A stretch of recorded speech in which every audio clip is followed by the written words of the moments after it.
Liz Truss has come out with quite a promise for a bold plan for the UK, and energy policy sort of certainly front and centre of that. This latest policy suggests that she and her government will look to essentially fix prices for energy bills, so electricity and gas bills at the level they're currently at or something below that. So that would keep that about the level of $2,300 US or thereabouts. It's quite an expensive plan. The government has earmarked about 130 billion for this. Precisely where that cash is going to come from is still quite unclear. But it will be a support for many households across the UK. Prior to this sort of coming into place, UK households were on average expected to see an 80% jump in their bills for household energy in October. And alongside this plan to support consumers and households, we're also seeing some details emerge of a plan to support small businesses in their energy bills too. Now, businesses in the UK, of course, do not enjoy that same cap that consumers do. So this will be a move that's also appreciated by the business community too. Investors are also pretty nervous, uncomfortable with the plans to cut taxes despite inflation pressures. Absolutely. So over the past month or so, as we saw Liz Truss really coming into the sort of front runner role, we did see markets react. They didn't move too much yesterday. I think a lot of that was already priced in. But yes, as you say, there is nervousness around plans to cut corporation tax and precisely how Truss is going to fund this. And I would note as well, she also has made this sort of quite fundamental shift, saying that she doesn't really believe that in the sort of economic background of taxation as a form of redistribution of wealth. So there is a sort of marked shift here in what we're seeing from Truss. Yep, trust the process. Rebecca Chung-Wilkins, our Asia government and politics correspondent there. I hear my producers, all right, okay, let's all be adults about this. All right, let's get it over now to Paul Allen. He's in Sydney. He has your first real news. Paul. Thanks, David. Germany is reversing its policy on nuclear power as it's unlikely to meet its target for natural gas storage following Russia's latest supply cut. Germany will keep 2 nuclear power plants available for this winter only as it works to ensure its energy security. Berlin has also signed an energy pact with Paris, with France supplying gas to Germany as needed and Germany exporting electricity to France when demand peaks. OPEC Plus has agreed to reduce oil production by 100,000 barrels a day in October in a surprise move that reverses September's hike. The cut is aimed at stabilising global markets and takes the cartel's oil output back to its August levels. In its final communique, OPEC Plus said it would be willing to call another meeting at any time to address further market developments. China is slashing the amount of foreign exchange deposits that banks need to set aside as reserves for the second time this year. The PBOC's move aims to boost the yuan after it hit a 2-year low against the dollar. Starting September 15, financial institutions will need to hold 6% of forex deposits in reserve, a cut from the current 8%. Super Typhoon Hinnamnor has moved past South Korea's southeast coast, leaving 1 person missing, but few reports of major damage. Heavy rain and winds up to 144 kilometres per hour damaged roads and left more than 20,000 homes without power. Nuclear and chemical plants curbed activity as a precaution. The storm has also disrupted ports and air traffic across China and Japan. A US judge has granted Donald Trump's request for a neutral third party to review documents seized by the FBI from his Florida home. A Trump-appointed federal judge also temporarily blocked the Justice Department from using the material in its criminal investigation. The judge suggested the Supreme Court may eventually have to decide the issue of executive privilege relating to a former president. Global news, 24 hours a day, on air and on Bloomberg Quick Take, powered by more than 2,700 journalists and analysts in more than 120 countries. I'm Paul Allen. This is Bloomberg. Paul, over in the Lion City, Singapore says it's looking to attract global rainmakers with its new expat visa across a range of next-generation sectors. Minister for Manpower Tan See Leng told us exclusively about the renewed effort to lure global talent. Well, I think that I wouldn't say that it's an overhauling. I think it's part and parcel of our overall exercise in really going for the very highly differentiated sector in terms of top global talent and attracting them, going after them, bringing them to our shores, and hopefully getting them interested and bringing in the top rainmakers, a very wide diaspora of talent into our country to beef up the talent bench that we have today, to also broaden and significantly strengthen all of that middle segment so that we can continue to also provide a very good platform to grow our own timber and at the same time provide a very good platform for all these top talent to really grow their creativities, their innovation, using Singapore as a platform to launch into the rest of the world. At 30,000 Singapore dollars a month or over 21,000 US dollars, it really is the top talent. I believe about 5% of the employment pass holders, the top 5%. Who are you trying to attract? What kind of figure do you have in terms of how many people you want to attract to Singapore? There isn't a fixed quota, and I think that obviously the headline number people think of when they immediately think of this ONE pass is the 30,000 mark. Actually, it corresponds to exactly like what you have said, the top 5% of our current e-pass holders. But what we're really hoping to bring to Singapore are the rainmakers. The guys who are at the cutting edge, leaders in every field, in science, tech, engineering, math, in the ICT sectors, in finance, in professional services. And we also want to really build top talent in culture, in the arts, for instance, in sports, as well as in research and development. So I think in terms of looking at numbers and groups of talent in this top space, they are very, very mobile. There is no particular number, but the fact of that, I also made a statement that it is an offensive strategy for us because today the top talent they're found all over the world. So it's a matter of really for top companies to identify who they are, where they are, and then go out and bring them here. At that salary level, though, that is a lot in terms of probably finance and fintech too. Are you trying to lure people from Hong Kong to Singapore? I think that we are looking at talent from all over the world, not particularly in one place itself, and not just in finance. I've also shared the fact that there's a lot of exciting opportunities in growing our space in science, technology. I think one is very, very forward-looking today, something that's very close to my heart as the Energy Minister as well, is really on this piece on sustainability in terms of green finance, green economy, energy reset. In the space of where we want to be leaders in the use of hydrogen as a fuel, going into carbon capture and storage. These are new areas that we could really grow our timber, and those are the kind of talent that we're hoping to be able to attract here as well. Singapore is also going to repeal a colonial-era law banning sex between men, but at the same time, the definition of marriage is being protected. How does that square with your push for top talent if those people's spouses cannot get visas or the right to live here? Well, I think that our prevailing immigration laws today, I think it's very pro-family, and they've been in existence for a long time. As Deputy Prime Minister Lawrence Wong has also shared in a previous interview, on a case-by-case basis, we are prepared to review. I think at the moment today, when you talk about this new pass that we are targeting, I don't think that there is a specific quota or number, and these are people that is really in the top space itself. I think we would be able to manage those kind of applications. That was Singapore's Manpower Minister Tan See Leng speaking with our Juliet Sali exclusively. Let's stay in Southeast Asia and have a look at markets over in Singapore, also Malaysia and Jakarta, obviously, which is about 40 minutes into a session which actually might see the index top a record high 72.73 there in the JCI, and just also coming through here some inflation numbers out of the Philippines, 4.9, that's year to date, and a little bit lower on the August number, 6.3%, than estimates it is. All right, speaking of lower, something that has turned lower has been, well, is the Hang Seng Index. Started up, and as you can see, a little bit weakness right now, 19.2. And also lower today is the Taiwan dollar against the U.S. dollar, really, but barely. But that being said, the trend has really been for weakness in that currency. 3-year lows as far as that, or 3-year highs as far as that exchange rate is concerned. We're looking at the Chinese currency too.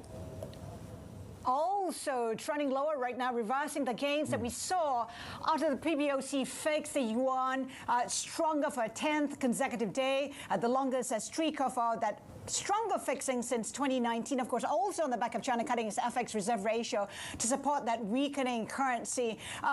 Well, the currency isn't getting that much of support today. We have plenty ahead. Of course, Flowering Tree will be joining us ahead of Sodex Hong Kong's Next Wave program to offer their investment outlook and strategy for Asia.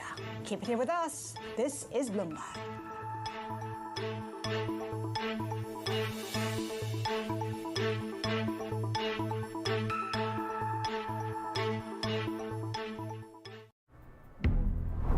At Bloomberg, we believe in the power of ideas. That's why we launched Bloomberg New Economy Catalyst. It's a community of global leaders and innovators who are blazing new trails to transform business and government. This platform will help them share their ideas with the world and provide access to the resources they need to bring them to life. Bold thinking, breakthrough action. Bloomberg New Economy Catalyst.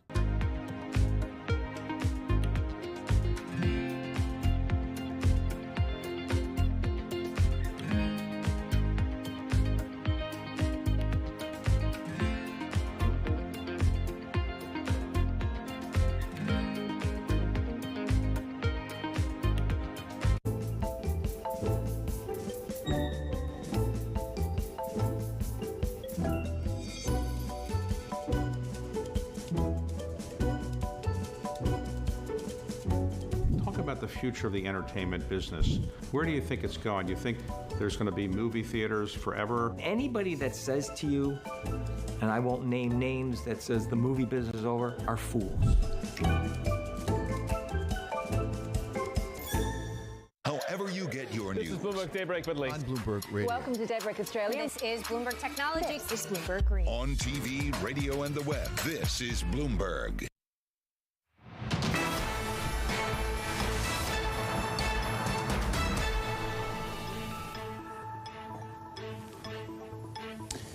Markets are, I want to say up, but let's face it, and just to be completely honest, they're not doing anything. Let's talk about, market strategy right now, really amidst a macro environment that's really been difficult if you're a stock picker, right?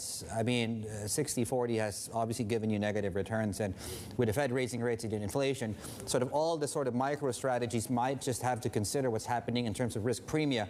Let's bring in hedge fund manager Rajesh Sachdeva here, returns to this year's Sohn Hong Kong Investment Leaders Conference. He is a CEO and founding partner of Flowering Tree Investment Management, joining us now out of Singapore. Rajesh, sir, very nice to see you and speak with you again. I think it's about exactly almost 12 months since last year. What I want to ask you is not so much about your trades, but really how you've managed over the last 12 months, which really have been difficult if you're a fund manager, especially if you're not a macro fund, given the challenges macro-wise. David, thank you very much for having me on. The current market environment in the last 12 months has been better suited for a value-oriented strategy like us. We never really ran after momentum stocks last year, and so when that entire trade unwound as a result of rates going up, we were not as badly affected as the rest of the market. It has been a tough environment, but value investing, disciplined price choice has helped us navigate this environment better than most of our peers. Well, fair enough, sir. That said, though, so a lot of things have fallen these last couple of months or so. So I would imagine that pool or investment universe that you now can pick from in terms of where you find your next value trade has gotten bigger. Are you more active now in terms of searching those new trades? So not really. We tend to be long-term investors.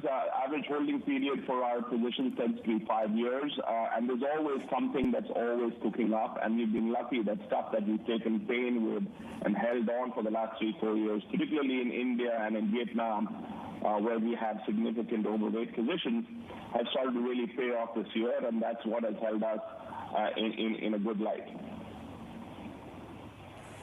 Rajesh, Dave talked about the 60-40 portfolio giving you negative returns. In fact, it is minus 15% year to date. I'm just wondering, how should your portfolio be looking like right now? So look, I mean, for example, we have 40% of our fund in financials. We think the credit cycle in our key markets where we have those positions, which is India and Vietnam, has largely played out. We don't think that a rate hike cycle in the next 2 years will have as much of a negative credit impact as COVID did. And we stocks are cheap. Most of the positions we own are at or around book value. One of our biggest positions in India is IndusInd Bank, which we picked 4 years ago. It's up 25% this year in a flat market, and that's because of all of the things I talked about. Credit costs are falling, their spreads are holding up, and outlook is good. For those looking at buying on dips, what should they be looking at? Look, I do think that Southeast Asia, India are much better positioned because they didn't have the excessive of massive stimulus, and therefore they don't have as much of an inflation risk. And therefore, for us, that bet has played out through financials. We like financials in Vietnam. We like financials in India. More than 40% of our fund are invested in that space. And then again, if you see a correction like in the second quarter of this year, we have had good positions. Rajesh, on our screen right now, I'm not sure if you're watching while you're talking to us, we're flashing that one of your stock picks from last year's conference. I remember you telling me and convincing us really why that seemed like a good idea, and it was really.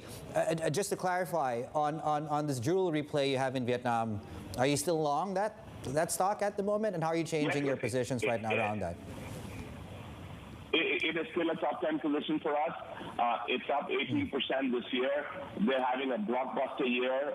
They gained share through the pandemic. So in a retail industry where the industry was down 20%, they were up. This year, when the industry has come back, they're growing at 60 or 70%. So this year should be a record year. There's a lot of pent-up demand that continues to drive earnings for them. And so we remain very optimistic. It's a good management team, and they've been executing flawlessly. Rajesh, if I find myself in Singapore, lunch on you, and we can take us Linda too. Rajesh Sachdeva out of Flowering Tree Investment Management, of course, for this year's SOAN conference. There's plenty more ahead. This is Bloomberg.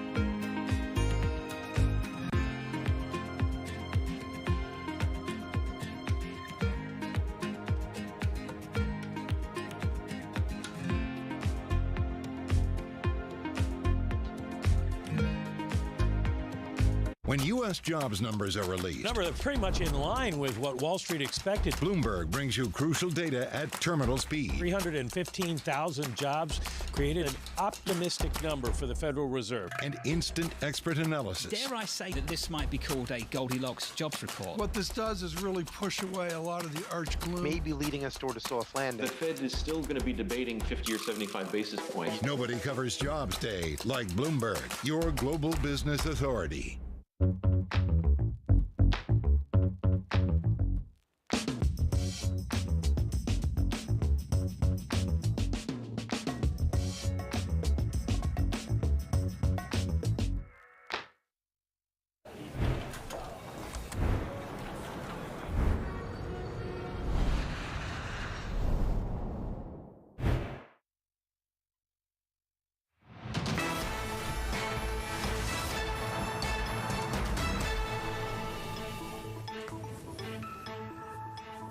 snapshot of commodity markets really against the backdrop of what is happening in Ukraine and what will likely happen there. In fact, we were speaking with the Prime Minister, and well, he basically told us that his country has an absolute commitment, at least from European politicians, to support this, the war, of course, against Russia, and that's despite, of course, the sort of the other big crisis that's created in Europe, that energy crisis.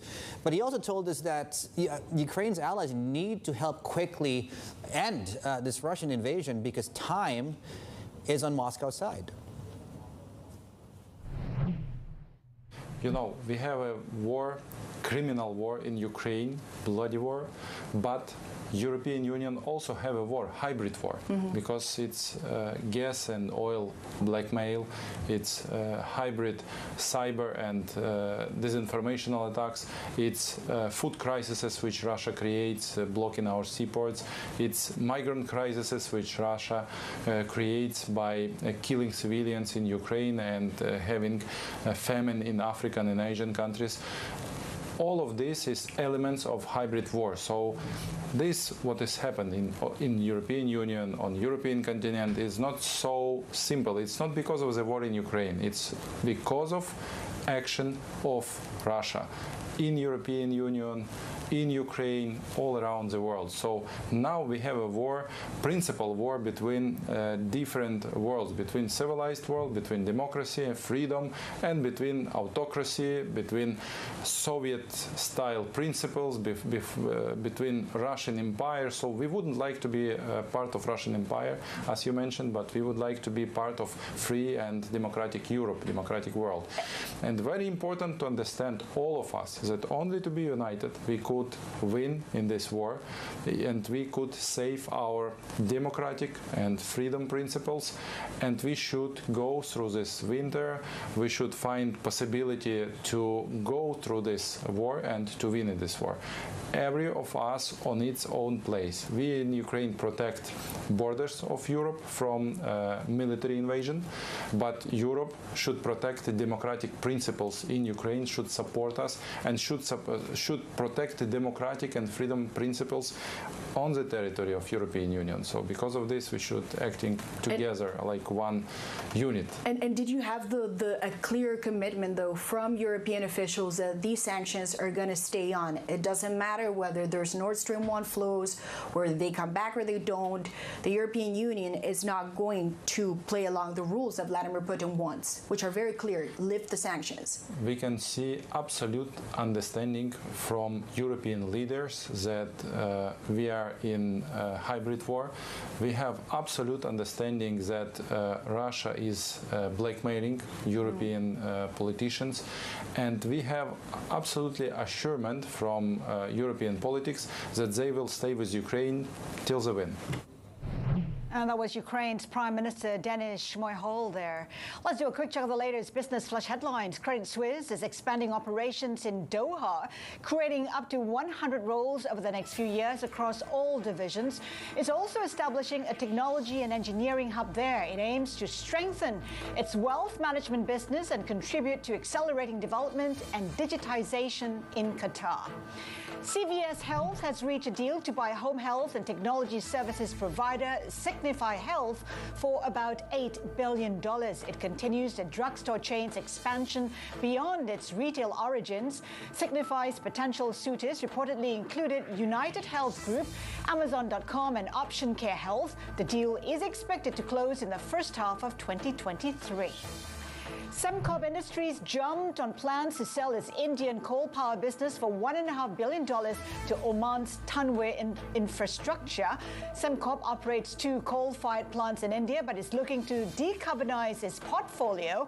It aims to seek shareholder approval for the deal at an extraordinary general meeting in November. Dave. Yeah, okay, so several components of the equity story today. You're looking at volumes. Left is volumes across literally every single stock on the MSCI Asia Pacific. Right is the extrapolation, and we're projected to be lighter, and we are light, as you can see from the circle in the middle there. In terms of sector groups, financials and energy leading these gains, and just a line coming through here out of Gazprom, and as a way to tease the next hour, I'll tell you what that line is in a couple of minutes. This is Bloomberg.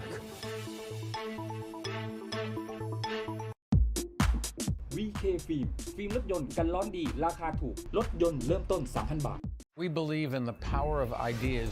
That's why we launched Bloomberg New Economy Catalyst. This platform will help them share their ideas to reshape our world. Bold thinking, breakthrough action. Bloomberg New Economy Catalyst.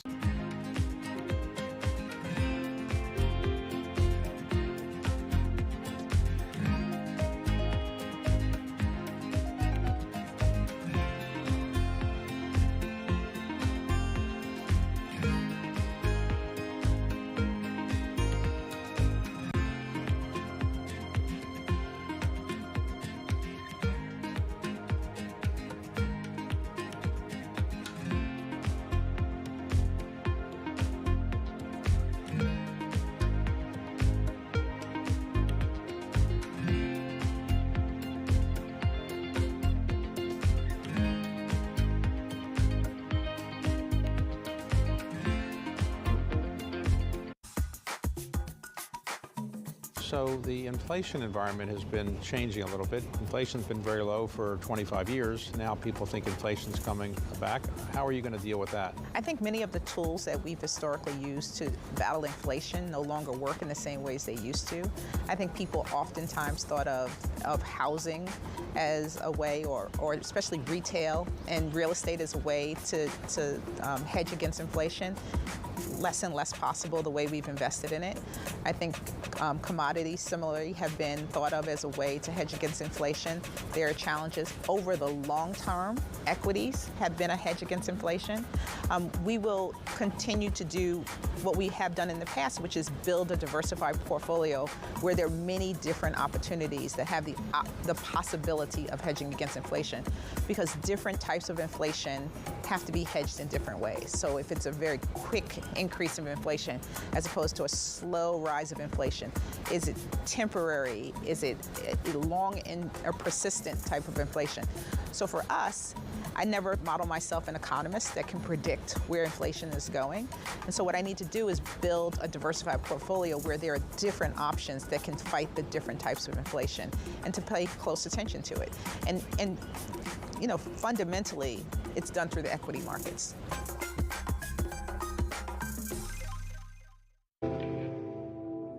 Material samples brought back from objects in space can shed light on billions of years of our solar system's history, including details about the origin of life here on Earth.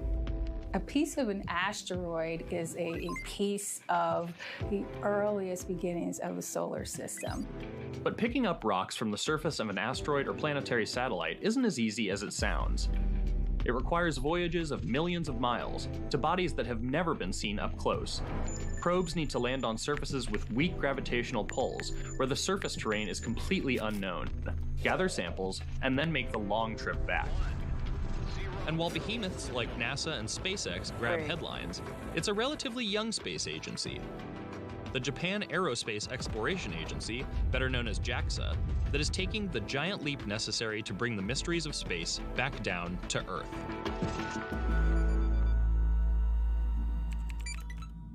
From the world of politics to the world of business.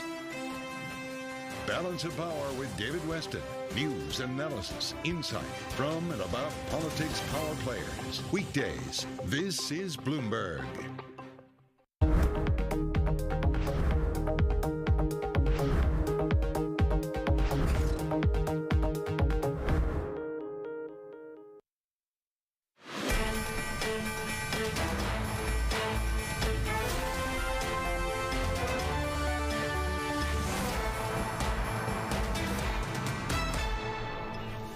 It's almost 11 a.m. here in Hong Kong, in Shanghai, and also in Singapore. Welcome to Bloomberg Markets Asia. I'm David Ingles. And I'm Haslinda Amin. Here are our top stories. Asian stocks fled as Europe's energy crisis and tight monetary policy continue to test sentiment. Crude oil getting a boost after OPEC Plus agrees to an output cut. The Aussie dollar edging higher as we count down to the RBA decision. Most economists expecting a fourth straight hike of 50 basis points. Plus, China steps up yuan support with a 10th day of strong fixing while reducing banks' foreign reserve requirements. And Dave, markets looking for direction. Yeah, kind of like us in our 20s. When you look at, I guess, cross assets, kind of like me still. And really, when you look at currency markets, really, because that's really what's leading, I guess, in some ways, risk appetite and risk premium are coming back in and out of these markets, right? So let me just get started here with the Chinese currency. As you can see, we're flat. But certainly on a nominal level where you are at 694 and we're closing in on 7, that's about 1% from that 7 handle. And the spread between onshore and offshore. And this hour, I think what's going to be interesting is really that HIBOR rate, HKD HIBOR, and really whether that's pushing higher as well. You're also getting some dollar weakness coming through, but despite that, some Taiwan dollar weakness coming through. 3-year lows as far as that's concerned. We're flat on the regional Asian equity benchmark. We're getting some bits and pieces of green though, and we were talking about Indonesia has earlier on, looking maybe if things hold, as things stand, we might just get an all-time high by the close today. This is the commodity call. We'll get to this in just a moment, of course, with our next guest. Sovereign bonds, nothing much here. Of course, in 90 minutes, we get the RBA. Do they do 50? Most people think. Although you are getting a small minority in the market has that do think they might go 25. And this one is basically a reflection of the cash markets. Although I would mention no cash market trade in the U.S. It's the U.S. Open. It's a holiday. I'm kidding. Half of 1% on U.S. equities, U.S. futures here has. That's right. We're taking a look at those futures. EU in focus, of course, on the back of the deepening energy crisis that it is experiencing. And the UK has a new prime minister who wants to cut taxes despite inflationary pressures. Here's how it's looking for futures. And of course, we're tracking the Nifty futures currently up by 0.2%. Now, speaking of energy, taking a look at where energy prices are in that 1-year time frame. Look at that surge. Natural gas up by 365%. And of course, we have German power currently surging by 500 as well. Let's get more on the energy markets with Ed Moores, Global Head of Commodity Research at Citigroup. Ed, let's start with what the OPEC Plus did. It's cutting 100,000 barrels a day. Some say it's a small move, but it is about protecting prices instead of the balance in the market, correct? I don't know. I think it's all ado about nothing. It's a statement that they could do something if they need to. 100,000 barrels a day does nothing. We've seen Brent go down and WTI go up. So there's been no impact on the oil market. I don't know whether the Saudis are happy about that or sad about that. But, they wanted to signal that they could do something if need be. There was nothing to do right now, and they basically did nothing. They cut 100,000 a day, and nobody will see that in the marketplace. Where do you see prices going from here? Hedge fund bets are significantly higher. Well, the hedge fund bets are kind of irrelevant at the moment. We're not seeing much in the speculative community. Liquidity is unbelievably low, both in terms of trading liquidity and in terms of investor liquidity and BCOM or long-term energy or commodity portfolios. So we're seeing a market that's torn between weakness on the one hand that's driven by lower economic growth, it's driven by higher supply, it's driven by demand really falling out completely from where people thought it was going to be. But there are a lot of potential bullish factors in the market that leaves the market in a bit of a limbo. We don't really know whether there's going to be a hurricane season. We don't know whether there are going to be dislocations of supply coming out of Iraq, coming out of Nigeria, coming out of Libya. We don't know what the dislocations on the market are going to be as Europe moves away almost completely from importing Russian crude by the end of this year. So there are a lot of potentially important bullish factors in the market. The one big bearish factor looming over the market is what's going to happen with the JCPOA agreement. Will we know in the next week or two whether the U.S. and Iran are coming back to an agreement leading to a 1 million+ barrel a day increase in oil? So we've got mixed signals. I say the bearish part of it is overwhelmingly more important at the moment than the bullish part of it, but we don't know how winter will go, and all we need is a really hefty Gulf of Mexico hurricane season that really will turn the market tighter. Right. Now, I just want to get, I mean, you've outlined, Ed, pretty much all the major factors there involved. And if we could attach probabilities to that, say, on the Iran deal, would you say on balance that would be more important right now than just everything else and the tightness we're seeing pretty much everywhere else in this energy market? We're seeing tightness in the global power system. There's no doubt about that. That's a combination of things that are happening before Russia-Ukraine. It's obviously a climate change impact across the planet. We've had drought in the Northern Hemisphere, the highest temperatures on record in the Northern Hemisphere. We don't have redundancy in the electricity grid. So electricity prices are high, and in Europe, they're unbelievably high because of the geopolitics surrounding Russia-Ukraine and the Russians' decision to drop Nord Stream flows to zero for however long they plan to do that. But the oil market is looking very different. We've had a 20 to 25% drop in oil prices since June. We're having more bearish factors on the oil market than we are in the gas market or on the electricity market. So we're having a big divide across the energy spectrum. I think one thing's for sure, the world is going to see tighter electricity markets for some time to come. Europe can't deal without Russian gas for 3 or 4 years before there are adequate replacements in the market. So we're going to see very high electricity prices impacting domestic politics in Europe and around the world. But on the oil market side, it's a very different picture. More inventory growth, all else equals, buttressed by the relatively rapid decline in global growth, the rapid decline in oil demand. I mean, the U.S. alone is down just about 2 million barrels a day this summer from where it was a summer ago. And that's a function of high prices impacting demand. So we're having these two different markets, and what happens in oil is going to be a function on the bearish side of Iran and, relatively speaking, even worse global growth, so a recession in the global markets, or interruption of supply coming from disruptions in Iraq, where domestic politics are not working out very well at the moment, in Nigeria, in Libya again. We have Russian production that could be questionable in terms of the investable proposition in Russia. And we really do have this, drop in demand. But the hurricane season is something to watch out for. And it's a kind of interesting phenomenon. The U.S. is important in a way that it has never been as a supplier in the market. Yeah, excuse me.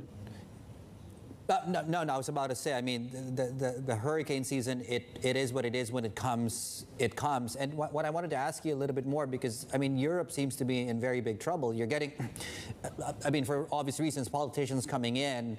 Liz Truss, she has her plan. European energy ministers are meeting later this week. What's the best case scenario, you think, in Europe for European consumers struggling with these prices? The best case for consumers at the moment is really sad to say, is pulling back on consumption, conserving. They're doing it because high prices tend to do that. But there's no way that there can be a replacement of the lost Russian gas in Europe without there being phenomenal drop in demand from one factor or another. It's going to be on the growth side. We're seeing a drop in demand in energy-intensive industries. The zinc industry, zinc smelting, has gone to zero in Europe. Aluminum production has gone down by about 70%. Steel is down. So we're seeing a very big impact on the European economy in the energy-intensive industries that can't do without that gas. And the consumer, might have some rebellion at the political level, which is a worrisome sign to look at for the next 3 months. And we had John Kerry saying that Russia's weaponizing fuel when it shut down that, the Nord Stream pipeline. Might oil be the next commodity to be weaponized? And what impact would that have? oil is being weaponized, and we have to remember that it's a two-way street. It's not only being weaponized on the Russian side, but it's being weaponized by the Europeans, it's being weaponized by the West. You know, the very idea that the G7 have of putting a price cap on oil is a weaponization of energy as an instrument of policy. Can they do this? This is going to be a very severe test. The sanctions imposed on Russia in terms of everything related to the oil sector, imports for supplies, exports that are being embargoed by Europe, by the United States, by Canada, by Japan. You know, this is a weaponization that's happening, and it's happening on both sides. It's not a one-way street. Thank you so much for that, Ed Morse, Global Head of Commodity Research at Citigroup. We appreciate your time. Now let's get the first word news with Paul Allen in Sydney. Paul. Thanks, Az. Japan's households cut back on spending in July while real wages fell again amid a surge in virus cases and a steady increase in living costs. Household outlays dropped 1.4% from June as spending on furniture, clothing and insurance fell, suggesting the country's recovery path is still shaky. Spending was 3.4% higher than a year ago, compared with a 4.6% gain forecast by analysts. Ukraine's Prime Minister says his nation's allies should do their utmost to help end Russia's invasion fast because time is favouring Moscow. He also told Bloomberg that Ukraine can fulfill its gas transit obligations to European customers, and that's despite the war, accusing Russia of using energy to blackmail Europe. We can see absolute understanding from European leaders that we are in a hybrid war. We have absolute understanding that Russia is blackmailing European politicians, and we have absolutely assurance from European politics that they will stay with Ukraine till the win. At least 46 people were reported killed after a powerful earthquake hit China's Sichuan province. The magnitude 6.8 quake triggered landslides and shook buildings in the provincial capital Chengdu, where 21 million residents are under a COVID-19 lockdown. State media say falling rocks blocked roads, damaged homes and interrupted power supplies. And that is your First Word News. All right, just ahead this hour, India has overtaken Britain to become the world's 5th largest economy, and find out how Duro Capital is looking to position their portfolio against that backdrop. Has. Plus, Javelin Wealth Management explains their cautious stance on equities and why they're favouring Vietnam among other ASEAN markets. CEO Stephen Davis joins us for the first time in 3 years. Keep it here with us. This is Bloomberg.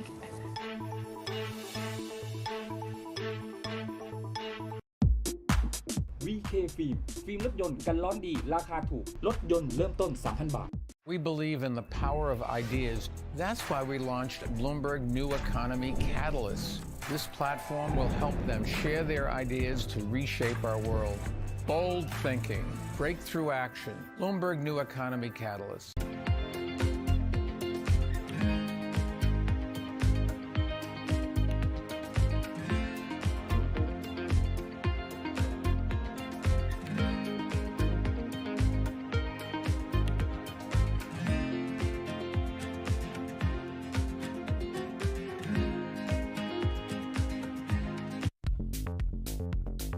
When you think of cutting-edge technology at sea, you might be thinking of stuff like this. But there's an incoming revolution on the high seas that isn't quite as sexy, but could be significantly more impactful. Container shipping is the key component of global trade. About 80 or 90% of all the world's goods are transported at sea at some point. But there's a significant unseen cost to the modern era of global commerce. About 3% of all the world's CO2 emissions come from shipping. 3% may not sound like a lot, but that's roughly comparable to the entire CO2 output of Germany. Since reducing trade isn't a likely option, what about a technological improvement to help reduce the emissions from these well-stocked maritime behemoths?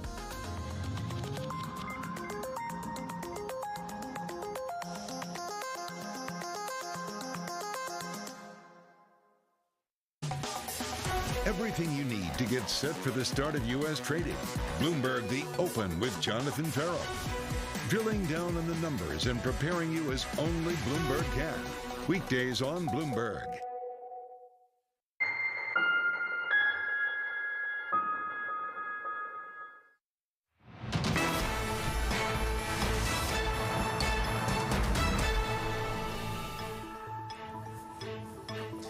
Mixed. Is it basket or bag? I like to interchange it. I'm going with bag today. Tomorrow we'll go with basket if we are getting still a mixed picture across. The equity markets there are a little bit weaker still on the Chinese currency, and we're approaching that 7 handle within 1% really, whether that's onshore or offshore. You had a stronger fix again, 10th straight day out of the PBOC, at least relative to estimates, and you had that cut obviously with the foreign reserve requirements, to get more foreign currency into the system. Getting my terms confused here. James Mager, he's a China economy editor, joining us right now just to talk us through, of course. I mean, James, those were steps to slow the currency down. The broader story is really just an economy that's obviously slowing down. And, I mean, hope for the third quarter, do things pick up? That's right. I mean, as you see, obviously it's really a strong dollar, and the PBOC story. The PBOC was saying yesterday, this is not a weak China, this is not a weak yuan story. This is a strong dollar story. The dollar is rising against all major global currencies. But there is also, you're also seeing a lot of weakness in the Chinese economy. Obviously, we have the lockdown in Chengdu and other cities now. The economy is not looking very strong in the third quarter, even though the government yesterday was saying this quarter is crucial for getting the stimulus measures out and working in the economy. We're already 2/3 of the way through the third quarter now, and it's very hard to see how those stimulus measures that have been announced in the second half, or so far in the second half of this year, are really having an effect. So while there is a strong dollar and that is having an effect on the yuan, the weakness in the Chinese economy is also undercutting that, and the expectation is that China is going to have to further cut rates to try and stimulate more growth, is also probably having an effect on the weakness you're seeing in the yuan. Even though the PBOC, as you said in your introduction, changed the reserve requirement ratio yesterday for foreign exchange. James, we're so focused on the yuan getting to 7 versus the dollar. Isn't it true, though, even if it does breach 7, it is still too strong given the dollar environment? I mean, the official line is that there's no too strong or too weak. The official line, which is very similar to what the Japanese say, is that it's the speed of the change that is the issue. Whether it goes through 7 or not, I mean, these are kind of arbitrary lines. So I guess it doesn't really matter if it goes through 7 in that sense. But it will make it's going to make Chinese imports a lot more expensive. Obviously, the weaker it gets. And it's also going to affect Chinese exports, which already look like they're weakening. And the weaker the yuan gets, that's a benefit for exports. But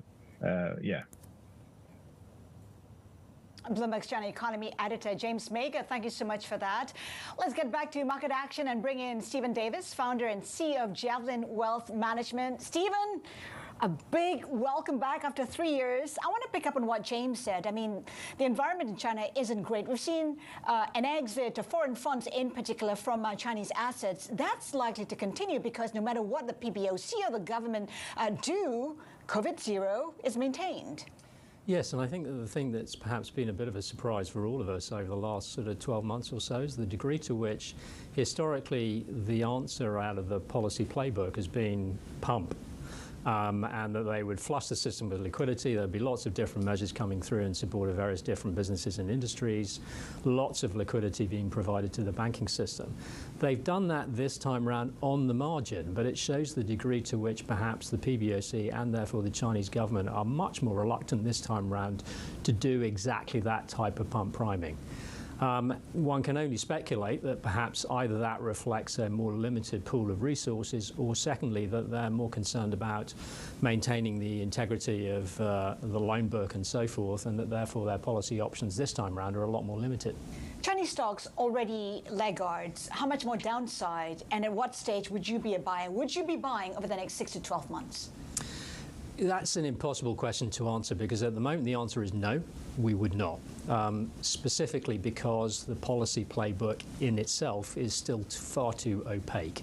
we need to see some real concrete action coming through, at least as far as the integrity of the banking system, these huge problems that they've got in the property sector, and also in particular a little bit more regulatory transparency over the outlook for the tech sector, which has obviously also been hammered by changes in regulation and approach from the part of the Chinese government. Until those things change, it's difficult to be more than extremely cautious. You got to be curious. You got to try and find out where you see the best value once that meeting, the policy meeting in October, is over. Yeah, and again, that's perhaps a little bit of surprise that more of those sort of stimulus measures have not come out before that meeting. Maybe that just reflects the degree to which Xi Jinping and his cohorts are incredibly confident of the fact that they're going to get through those votes that they require in notional terms. Yes, it might mean that once that's out of the way, they can be a little bit more relaxed in going forward. But at the same time, the Chinese economy is under big pressure.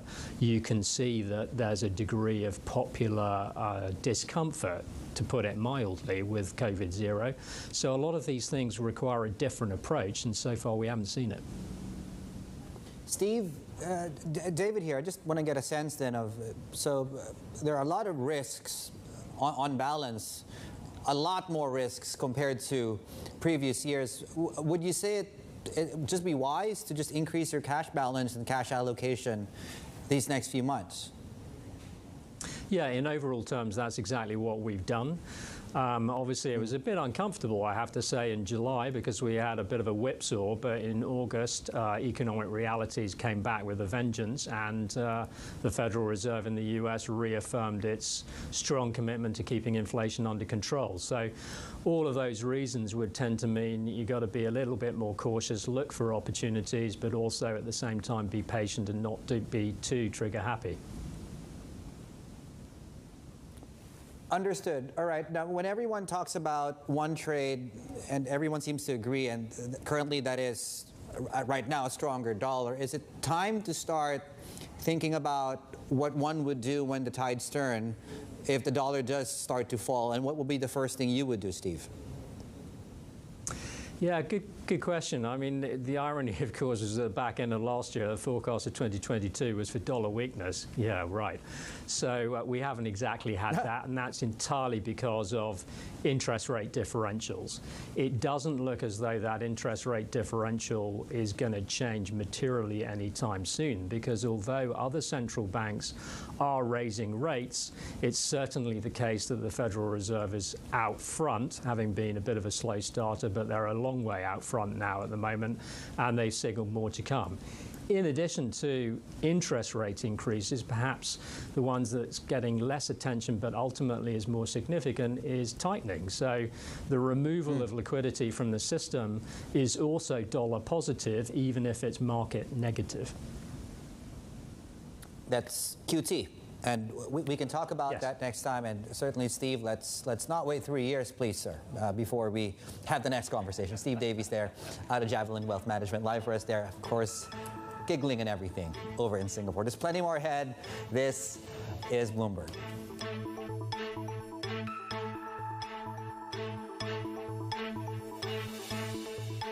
บริการออกแบบและติดตั้งวิดีโอคอนเฟอเรนซ์โดยผู้เชี่ยวชาญ Smart Solution Computer. We believe in the power of ideas. That's why we launched Bloomberg New Economy Catalyst. This platform will help them share their ideas to reshape our world. Bold thinking, breakthrough action. Bloomberg New Economy Catalyst.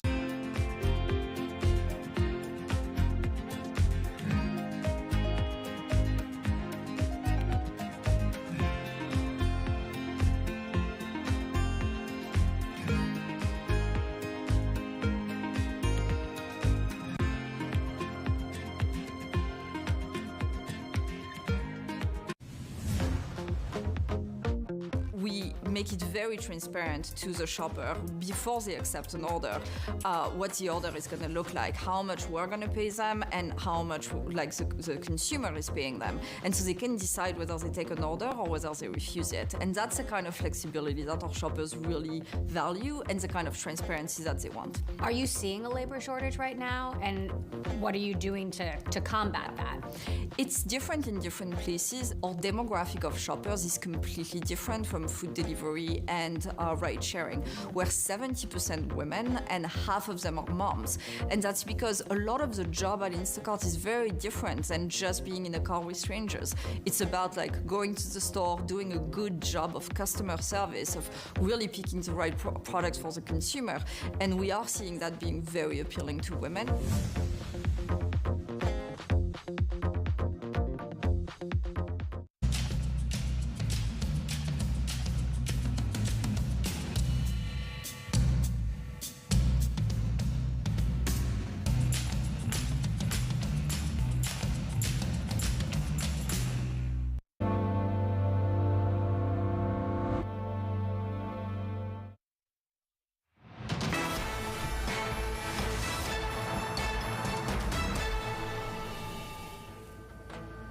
And of course, we're awaiting that RBA decision coming in about an hour from now. The Aussie trading like this right now, high by 0.2%. Of course, it is a weaker dollar environment for today, just for today, I think, because it is still trading at 20-year highs. Now, let's do a quick check of the latest business flash headlines. Welcome China private equities planning to seek as much as $300 million in a London IPO. The investment firm focuses on buying stakes in private Chinese companies. The newly established vehicle aims to list on the London Stock Exchange's premium segment and expects to publish its prospectus in the coming days. Asia's richest man, Gautam Adani, is said to be looking for a new mergers and acquisitions chief. Sources say Adani Group has already reached out to potential candidates as it looks to accelerate deal-making. Gautam Adani has been aggressively diversifying his empire beyond coal to sectors including data and healthcare. Volkswagen is pushing ahead with its plan to list a minority stake in Porsche this year, paving the way for what could be one of Europe's biggest IPOs. It's planning a listing as early as the end of this month. With the same share sale, the billionaire Porsche and Peach clan is planned to regain direct influence over what used to be its family enterprise. And let's take a look at those typhoon stocks on the back of that typhoon Hinamur in Korea. LG, POSCO, Nissan, Korea Electric Power all trading in negative territory. POSCO down 0.4%. Plenty more ahead. This is Bloomberg.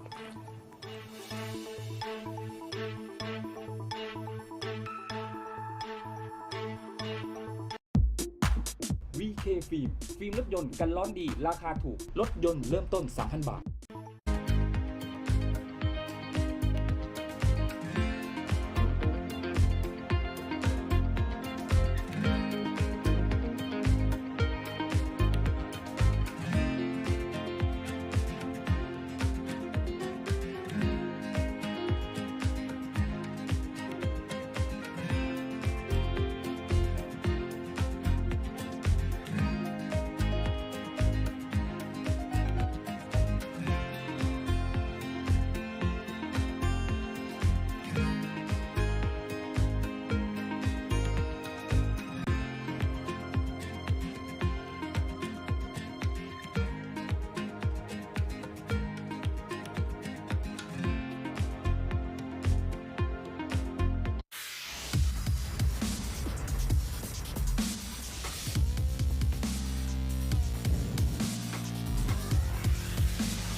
No one covers the world like Bloomberg. We have to get interest rates higher and bring inflation back to our target. 33 million people have been affected by this flooding in the monsoon.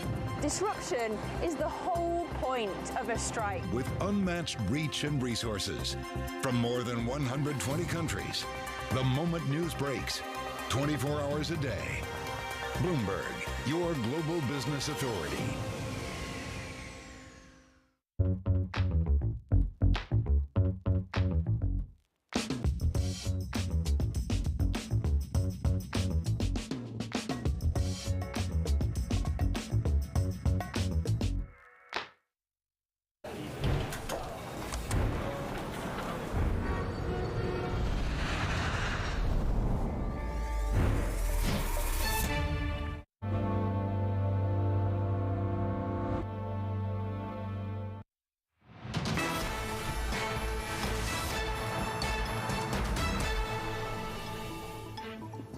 There we go, live shot of Lu Jiazui, and that's, in case you're wondering, that's the Dongfang Mingzhu, the TV Pearl Tower. That's a view right outside our office, and we are headed into the lunch break.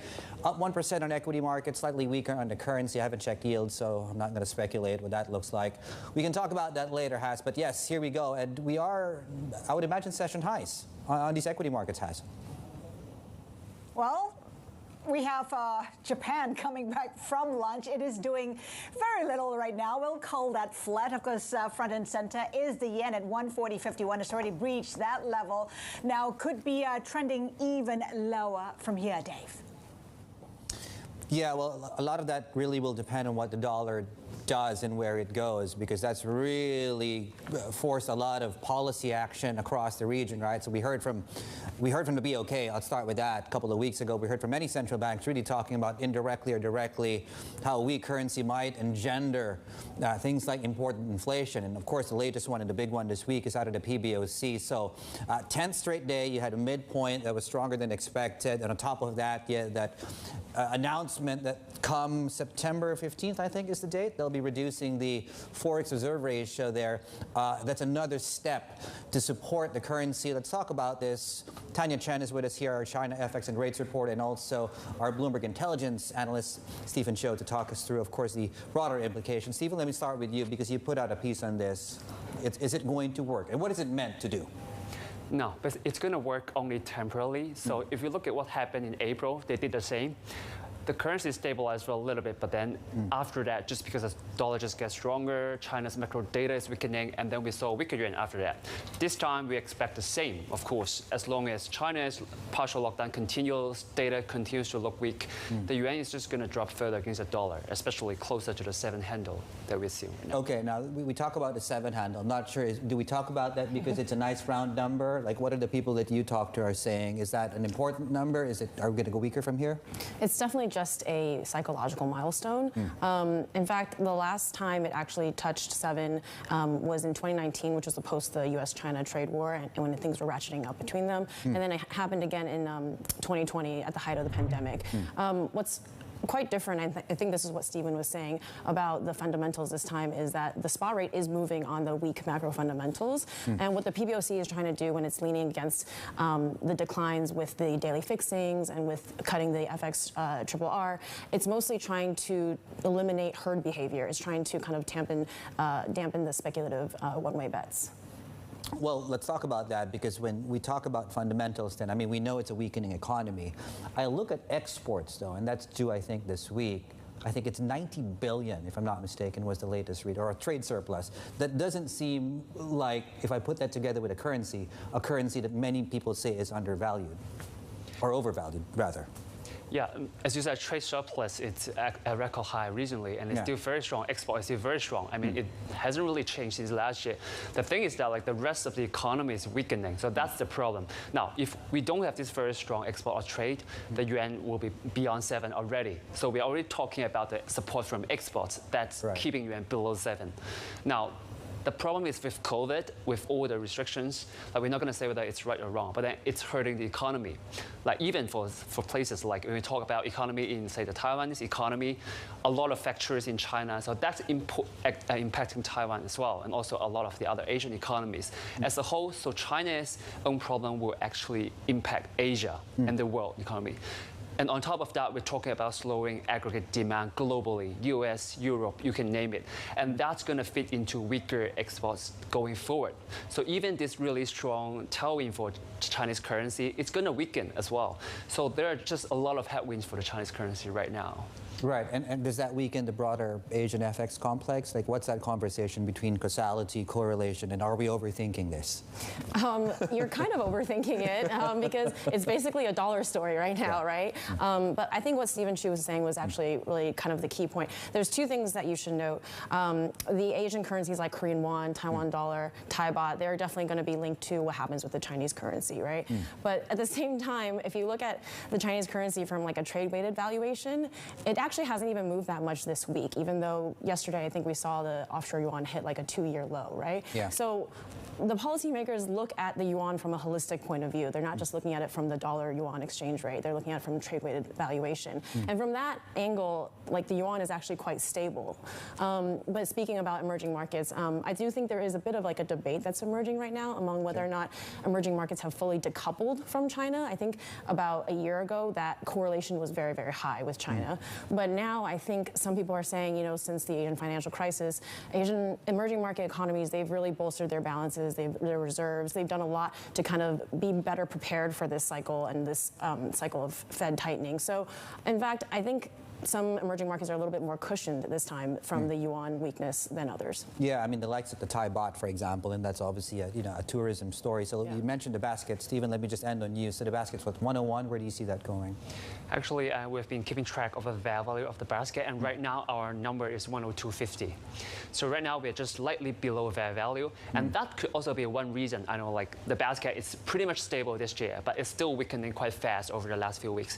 So that's probably also one of the trigger. That's why PBOC start throwing out measures to stabilize the yuan job. There we go. All right. Stephen Chu, our Bloomberg intelligence analyst here on my left, and on my right, Tanya Chen, our FX and rates reporter. There we go. All things yuan and all things EMFX. Right. From Hong Kong, we'll take you to Sydney now. Paul Allen's there. He has your first word news. Paul. Thanks, David. The incoming UK Prime Minister Liz Truss has drafted plans to fix annual electricity and gas bills for a typical household at or below the current level of about $2,300. Truss officially takes over from Boris Johnson on Tuesday and will speak later outside 10 Downing Street. According to officials briefed on her plan, the mechanism to avert a massive increase in energy bills could cost $150 billion over the next 18 months. Germany is reversing its policy on nuclear power, and it's unlikely to meet its target for natural gas storage following Russia's latest supply cut. Germany will keep 2 nuclear plants available for this winter only as it works to ensure its energy security. Berlin has also signed an energy pact with Paris, with France supplying gas to Germany as needed and Germany exporting electricity to France when demand peaks. OPEC Plus has agreed to reduce oil production by 100,000 barrels a day in October in a surprise move that reverses September's hike. The cut is aimed at stabilizing global markets and takes the cartel's oil output back to August levels. In its final communique, OPEC Plus said it would be willing to call another meeting at any time to address further market developments. The EU's chief diplomat has played down the prospects of a nuclear deal with Iran, saying the chances of an agreement are fading. Josep Borrell told reporters that negotiations with Tehran are in danger, and he's less confident about a deal being reached. Last month, the EU submitted a draft agreement to revive the 2015 nuclear accord. However, Borrell says the positions of Iran and the US are diverging. California has raised the emergency status of the state's electrical system as it battles a blistering heat wave.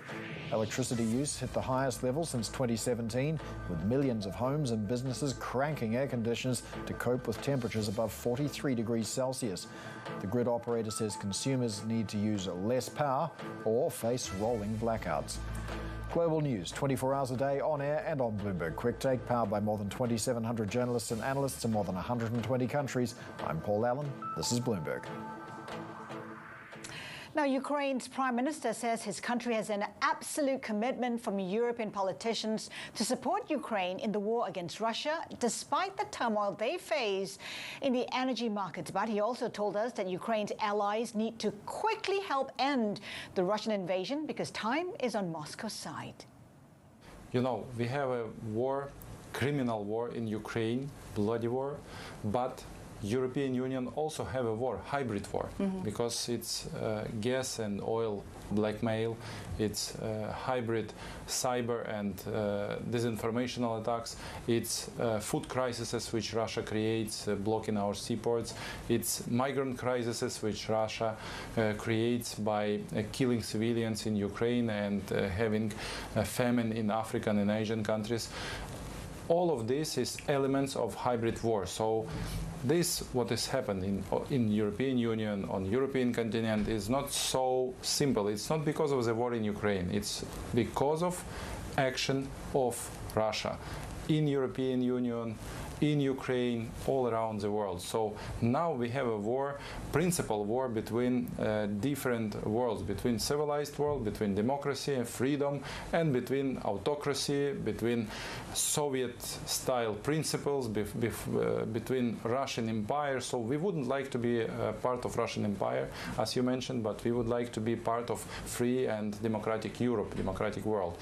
And very important to understand, all of us, that only to be united we could win in this war, and we could save our democratic and freedom principles, and we should go through this winter. We should find possibility to go through this war and to win in this war.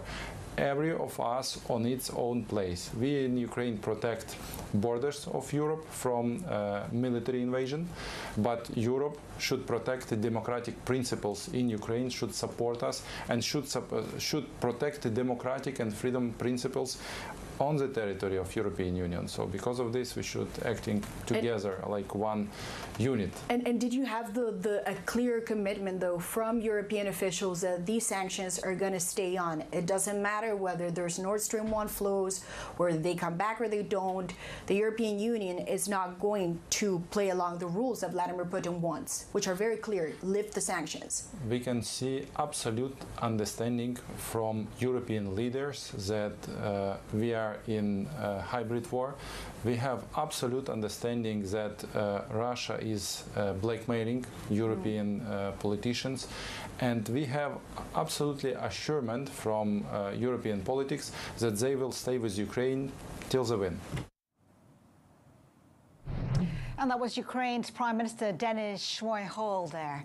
Still to come, how to get the most out of the Indian markets with Duro Capital's founder as India becomes the world's 5th largest economy. This is Bloomberg.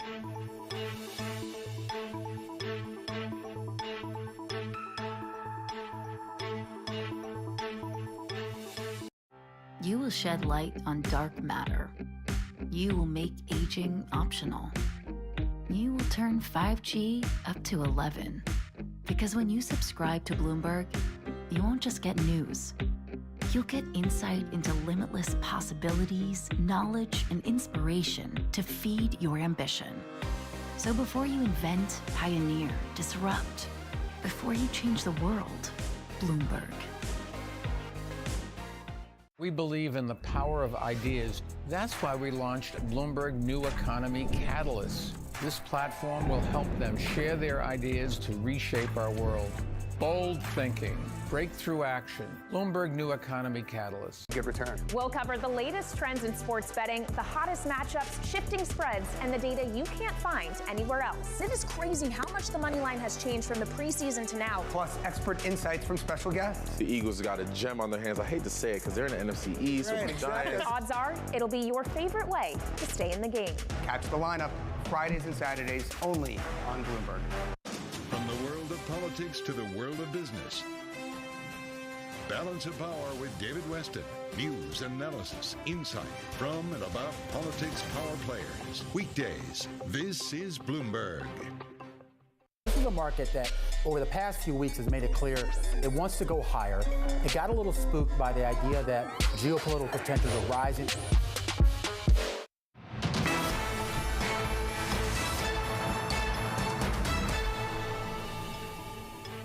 Welcome back. India starts trading in about 3 minutes. Looking ahead to key stories investors are watching. The RBI is set to hold reverse repo and state bond auctions. India is also in discussions with Russia about the supply of liquefied natural gas. It aims to become a global leader in green hydrogen. Plus, shares of Dreamfolk Services will start trading in Mumbai after its IPO. Well, Nifty futures pointing to a higher open, up by 0.2%. Dave. Yeah, let's stay in India because the big news, I think, a couple of days ago, and really took over social media, temporary time period, of course, this news that India did overtake Britain to become the world's 5th largest economy. Now, our next guest actually says that investors certainly need to wake up to that reality and really figure out how to really position around the rise of India, if not already, of course, and the assets and how you should be allocating your portfolio or your global portfolio given that backdrop. Joining us now is Duro Capital's founder, Nischay Goel. Joining us now, of course, ahead of the SOAN Hong Kong Investment Leaders Conference, which, of course, you'll be joining, I believe, tomorrow. So before we get to that, let's talk about the sort of demographic dividend trade here of India. That seems to be a low-hanging fruit. That seems to be an obvious fruit, really, to grab on the table. It's really how one acts on that. And your take would be, wow, how and why? First of all, thanks for having me on, David and Aslinda. You know, I think you pointed to India overtaking the UK as the 5th largest economy. And the point I wanted to highlight is that's obviously a great statistic. But what is even more fascinating is that when you look at allocations of global investors to the UK, and these are people who basically follow MSCI allocations, they typically allocate around 4% of their portfolios to the UK. Now, India, being a larger economy than the UK, is allocated only 1.5%. So I think there is a big disconnect there. And if you look at it, India is also probably one of the largest contributors to global GDP growth every year. So, by the way, why is this disconnect there? Obviously, one of the reasons is because of the limited float or the lower float, freely tradable stock that is available to investors on public exchanges in India. And that is because founders in India tend to own much higher stakes in their own businesses. So while that is considered as a negative by global investors, reducing their allocation to India, people like us like to see businesses where founders are more incentivized to drive up the value of their businesses. Right, interesting dynamic, and certainly tightly held is not so much unique, I guess, to India, but it is a reality there. Now, help me understand this then. I mean, as the world, I guess in a lot of ways, it also depends, I guess, where the capital is coming from, right? And who the capital allocators are. But, you know, you look at a country and market like India where the multiples are almost always much, much higher than anywhere else right now. How would you approach what some would say expensive valuations, but when you ask locally, maybe not too much? So that's a great question, David. You know, 10 years ago, if you'd asked me the same question, I would have pointed to the premium that India trades over other emerging markets. And 10 years ago, that was, you know, it was a significant premium. Interestingly, over the last 10 years, India has significantly outperformed EM indices. And that premium, I believe, has only expanded. So yes, India is expensive. India will probably stay expensive. But I think for people like us, we focus on two things. We focus on business fundamentals and the individual valuations of companies that we are investing in. You know, I said India will likely stay more expensive, and that is because of another trend we are seeing in India, which is of domestic money coming in huge amounts. So let me give you another example. You know, in 2008, $12.5 billion left India and the market fell 60%. This year, in the first half of the year, we had close to $30 billion leave India, and the market fell only 9%. And this was because the DIIs, the domestic institutional investors, matched pound for pound the selling of the FIIs. And now in the last 2 months, FIIs have actually re-entered India and invested around $7.5 billion, and the markets are up around 12.5 or 13%. Right. So I think valuations are something just that have been expensive, probably will stay expensive. Nishi, you talked about how Indian institutional as well as retail investors have managed to prop up the market, even though foreign funds were at one time making an exit. Is it enough to counter volatility in the market? You know, at the end of the day, Aslinda, it's not flows that determine where markets will go. I mean, in the short term, obviously, flows determine the outcome of markets, but in the long term, it's all about fundamentals. We happen to believe that India is probably the only large economy left where every sector, literally every sector, is underpenetrated. And I'm not talking about sectors from a per capita basis. I'm talking about as a percentage of GDP. So when we look at this underpenetration and we look at the scale of the economy, there is a huge runway for growth in this market. So I think India just has a lot of things going for it. And, you know, we can talk about government reforms. I think this government has really shown that they have acted and will hopefully continue to act in ways that will continue to benefit the economy. In terms of credit growth in India, Nischay, what are your thoughts on that? Has the government done enough to reform? Oh, I think they've done a lot. I mean, if you look at the financial sector, I think earlier this morning, you guys were talking about the financial space, and absolutely, it's an interesting space. If you think about it, Indian banks have been cleaning their balance sheets for the last 8 years. That's a long cleanup. And if you think about COVID, every bank took up its credit filters during that time. So the credit that has been given out over the last 2 years is probably of decent quality. And all of these banks have raised capital during COVID. So capital adequacy ratios are great. And we are now coming, you know, we are looking at an uptick in the credit cycle. So credit, which is the fuel of the economy, is ready to pump out. And I think sets the economy up well. And I think that cleanup initially was driven by the RBI and the government.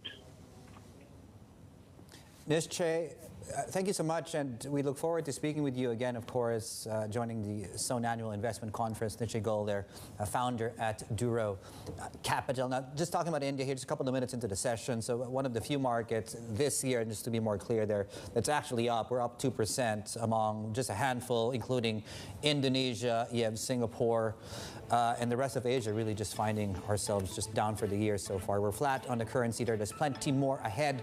We'll preview, of course, this rate decision out of the RBA next. This is Bloomberg.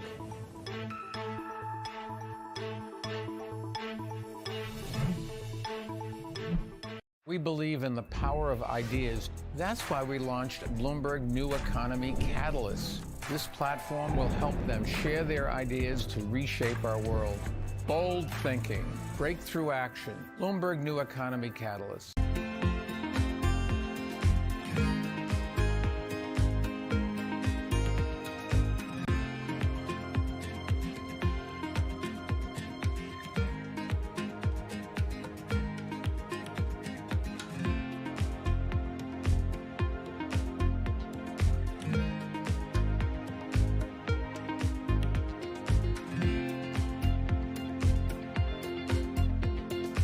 Welcome to the world of decentralized finance. I'm going to take a look right here at regulation. We are seeing digital currencies under some pressure. Bloomberg's covering all things crypto.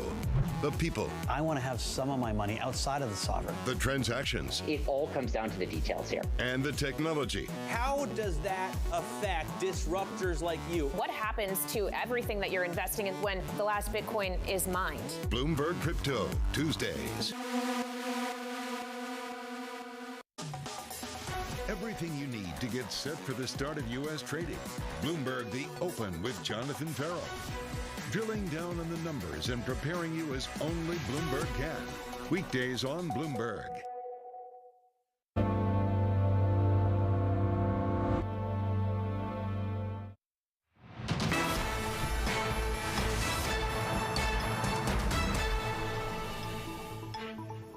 Good afternoon, Sydney. There we go. In just over half an hour thereabouts there. We'll probably get higher rates. By how much is the question. We'll probably get 50, but I mean, there's a small possibility, I guess. Just look at how the voting and some of these estimates are sort of piling up, that we might get a 25, which actually would maybe indicate that the central bank tightening tide might be turning. But we'll get to that once the decision comes out, though. In terms of, I guess, what that looks like, and the hope, really, if you're long risk assets, is this curve that you're looking at on your screens, this is implied cash rate, by the way, based on cash rate futures, actually turns earlier than forecast. But as you can see here, it won't up until even this time next year. Now, what's the betting like for this coming meeting and this decision in 30 minutes? Well, if you asked that question 1 month ago, it was almost, maybe not a big chance of a 50 basis point hike. We did sort of crunch the same numbers here, and right now it's 70%. That's the probability we will get 50 basis points. So chances are we will, and we'll obviously see some market reaction just based on really how not comprehensive the stacking and betting has been.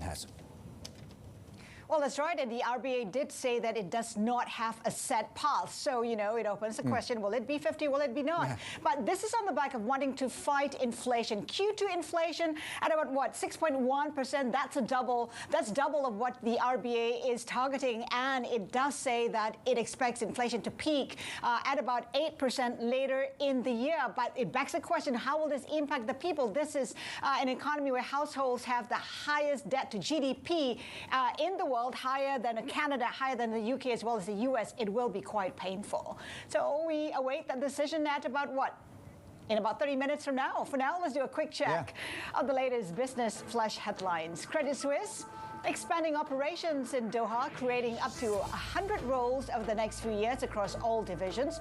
It's also establishing a technology and engineering hub there. It aims to strengthen its wealth management business and contribute to accelerating development and digitization in Qatar. CVS Health has reached a deal to buy home health and technology services provider Signify Health for about $8 billion. It continues the drugstore chain's expansion beyond its retail origins. Signify's potential suitors reportedly included United Health Group, Amazon.com, and Option Care Health. Dave. Yeah, the two equity markets that came online this hour, Thailand and India, both are up, but on an aggregate basis, we're lower at session lows here on the regional benchmark, and we are headed into the lunch break. That it means I'll see you guys tomorrow. Also, it's time for the break. This is Bloomberg.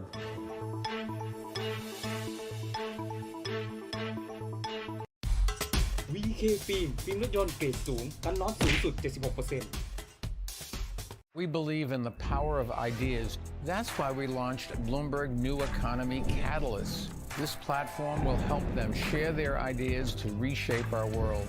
Bold thinking, breakthrough action. Bloomberg New Economy Catalyst.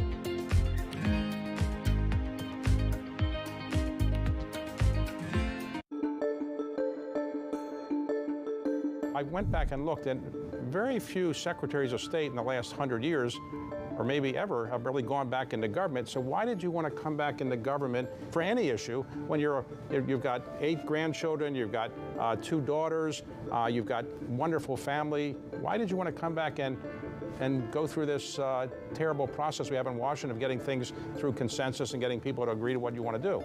Because I want those grandchildren to have a future. It's very simple. we're not on a good track right now. The world is not serious enough about reducing our emissions fast enough, David. And the result is that the planet is going to continue to evolve in reaction to what we human beings are doing to it, mostly through fossil fuels. Most of the emissions that are going up nowadays into the atmosphere and are creating this increased level of energy that comes from the ocean, goes into the storms, the floods, the rain, all of it is explainable, and it's all linked to the changes we are creating on the planet.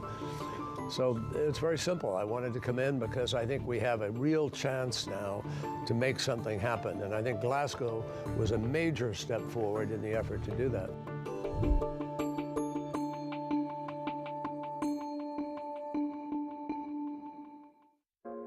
Big, expensive cities have a lot going for them. But if you live in one, you've probably noticed that these big, expensive cities keep getting more, well, expensive. You could always move away. You might have just started working remotely, so there's really nothing keeping you there. But then again, moving is a hassle. Well, what if someone paid you 10 grand to do it? What if they threw in free office space, a bicycle, or a gym membership? Programs in cities and states around the US are doing exactly that, and they're getting a lot of interest. We've had over 50,000 applications. About 90,000 applications. We've had over 1,800 applicants from all over North America. So are these nascent programs actually beneficial to their communities and the workers joining them? Or are they little more than flashy advertising campaigns for places looking for an injection of fresh talent?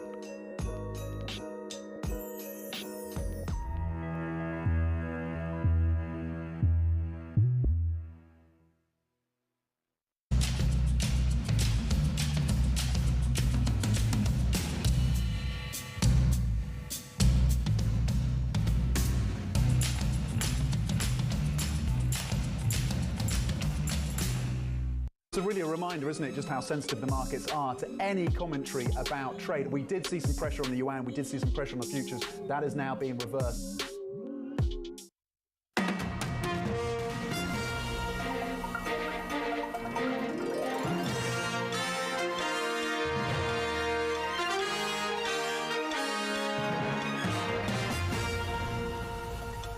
This is Bloomberg Daybreak Middle East. Our top stories this morning. I will deliver on the energy crisis, dealing with people's energy bills, but also dealing with the long-term issues we have on energy supply. New UK Prime Minister Liz Truss gets straight down to delivering on that pledge, earmarking £130 billion to keep household energy bills below £2,000 a year. Oil climbs as OPEC Plus agrees on a supply cut of 100,000 barrels per day. That's for October. The surprise move reverses September's hike and deals a blow to the Biden administration. China steps up measures to support the yuan, reducing the amount of foreign currency deposits banks must keep as reserves for the second time this year. And the two biggest Gulf Arab economies are seeing inflationary pressures abate and business activity picking up. We'll have those details. Just gone 8 a.m. across the Emirates. I'm Yusuf Gameldine in Dubai. Risk assets are stabilizing somewhat as the dollar dips on the S&P 500 mini. We're called a little bit higher as liquidity pulls back into global markets following the Labor Day holiday in the United States. It's a bit of a different story on the Euro stocks, where we're called a little bit lower, 0.1%. The last trading session, the gas crisis battered European stocks from utilities to industrials. Morgan Stanley put out a note. They're saying Europe profit estimates, given the current crisis, are just too high. U.S. 10s out of the gates at 321.01, and your euro-dollar trade off the two-year lows, or the two-decade lows, rather, but still below parity. I want to get to the natural gas story, the energy story more broadly, because we have these benchmarks that jumped as much as 35% on Monday, and it's making it a lot more expensive for utilities to buy and sell electricity because of the collateral that is required to guarantee some of these trades. So you can see the spike up over the last trading session. We added in here the 1 year power ahead futures for Germany. European coal is in there, and these are the year-to-date numbers, but we're still a little bit off the highs that we saw over the summer. But as we know, that could change very, very quickly. A closer look at what is happening in the Brent crude trade, because it's holding the advance after OPEC Plus surprised the market. And we said this yesterday, have a tendency to sometimes pull an ace down from their sleeve. And this is what happened. Not a huge move, but a notable move nonetheless. 100,000 barrels per day for the month of October. The Saudis are saying OPEC Plus are going to stay proactive after agreeing to this cut. And they are going to calibrate accordingly. I want to see what the calibrations are like with investors in Asia. Juliet Saleh has those details from our Singapore studio. Hey, Jules. Hey, Yusuf. Look, we were looking okay and rebounding from that 2-year low on the regional benchmark index, but you can see now fairly flat there, so still holding at those June 2020 levels. We have seen some upside in China, that CSI 300 going in on the lunch break above the psychological 4,000-point level as we once again see more efforts to stimulate the economy from authorities, and that is partly in response as well to stem the weakening yuan. A 10th session in a row of a stronger bias fix. That is the highest or the longest streak that we have seen that since October 2019, but as you can see, it's still a dollar strength story today with a slightly weaker offshore yuan still at that 2-year low. And a bit of the gains in the Aussie coming off ahead of the RBA decision, which is just under 30 minutes time. And this was kind of called from MLive that perhaps if you do see this jumbo hike, that could in fact stack the odds of further currency weakness. Let's have a look in terms of what we are expecting from the Reserve Bank of Australia. 27 out of the 30 economists we have polled expecting a fourth jumbo hike, another 50 basis point hike, but Standard Chartered actually sees a 40 basis point hike. They say that could remove that anomaly created during the pandemic when rates were cut to a record low 0.1%. And AMP Capital says it's unlikely they'll pause here. Normally they do after a few hikes, but you've still got inflation super hot. CPI actually at 6.1% in the second quarter, and that was double the upper end of the RBA's 2 to 3% target. Yusuf. Yeah, we're 25 minutes away from that decision. We will compare notes then again. Jules, thank you for that, Juliet Saleh there. I want to get back to our top story because Liz Truss has won the bittered race to succeed Boris Johnson as UK Prime Minister, edging out the former Chancellor Rishi Sunak. And my friends, we need to show that we will deliver over the next 2 years. I will deliver a bold plan to cut taxes and grow our economy.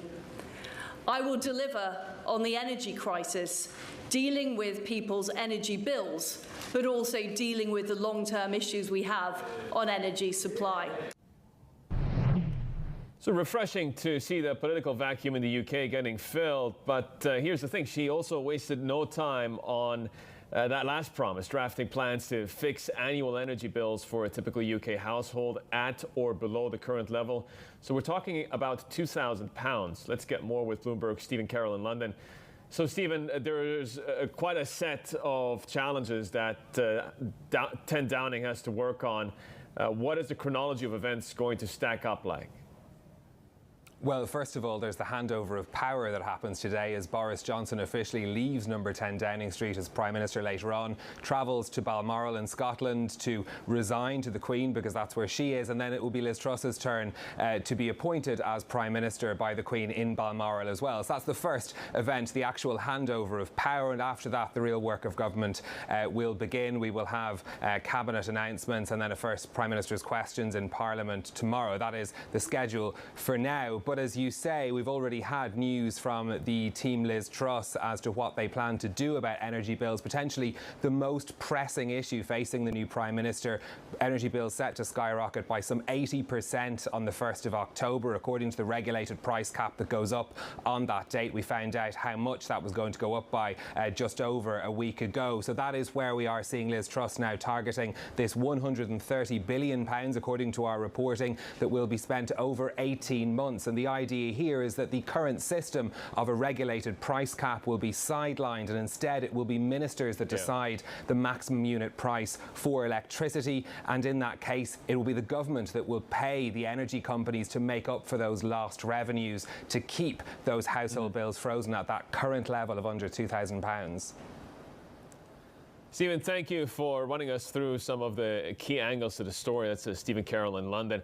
I want to stick with the energy theme now because OPEC Plus has agreed on a supply cut of 100,000 barrels a day for October. Surprise move reverses September's hike, and it deals a blow to the Biden administration. Let's get to our reporter on the energy front, Stephen Stachinski. So, Stephen, I remember the U.S. president came to Jeddah, and I was standing there by the palace, and the key point that they wanted to sell to the world was that they had made progress to get additional barrels into this market. This is a real setback now. Yeah, absolutely. I mean, Biden went to Saudi Arabia and he essentially begged for them to put more barrels in the market and bring down prices. What delivered from OPEC Plus was a modest 100,000 barrels a day increase, and now they're taking that off the table from October. Now, Saudi Arabia says that the weakness in the market, we've seen oil prices slump pretty significantly in the last month and a half. That is disconnected. The futures are disconnected from the physical market where prices should be higher. Prices are tighter, and people are essentially betting in the futures market that there will be a recession later this year and cut demand. But OPEC Plus doesn't see that right now, and it thinks that there should be higher prices. To help accomplish that, they did do this surprise cut of 100,000 barrels a day. Now, it isn't going to move the needle a whole lot on actual supply. It's still a tiny amount in the grand scheme of things, but it does indicate that Saudi Arabia could take more action in the future, and it shows that OPEC Plus is serious about shoring up prices for crude oil, especially as they have been falling and as you're facing other risks to prices, including lockdowns in China and a hawkish Fed. It's always about the symbolism, Stephen. It's about the optics. Thanks for, bringing it all together for us. That's our energy reporter, Stephen Stepczynski. Thanks again. I want to get to China now because the country has cut its forex reserve ratio, and it's for the second time this year in a new bid to boost the yuan after the currency hit a two-year low. Let's get out to our China FX and rates reporter, Tanya Chen. Tanya, can these moves actually stop the trend towards the crucial 7 handle? So 7 is truly just a psychological milestone, but if history tells us any differently, they have reached 7 twice in recent history. Once in 2019 when the U.S.-China trade tensions started ratcheting up, and then back in 2020 at the height of the pandemic.